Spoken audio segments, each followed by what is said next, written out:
he's going for a ride. So yeah, corporate training went a lot different. Like how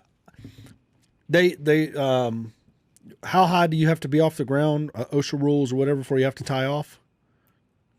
I think it's 10 foot, right? No, it's 8 foot. No, somewhere in there. It's 6. It might be 4 now. It was 6 when I was working. No, it's not 4. It's pretty low. I can't remember what it is, and it depends on what you're using. There's context to it. OSHA rules were 6 whenever I was there. You know how I know that?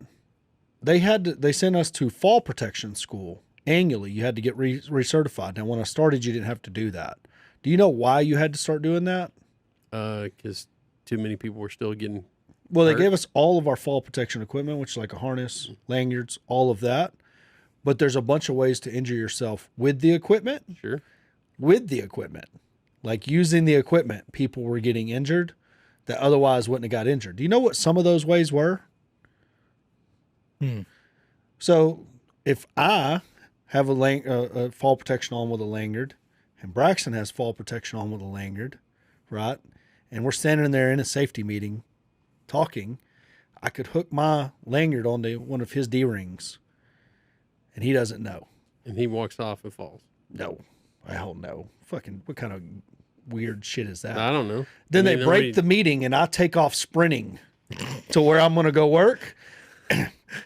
And I've got 6 foot of stretch, and he starts walking that way and has no idea that when I hit the end of mine, he's going for a ride.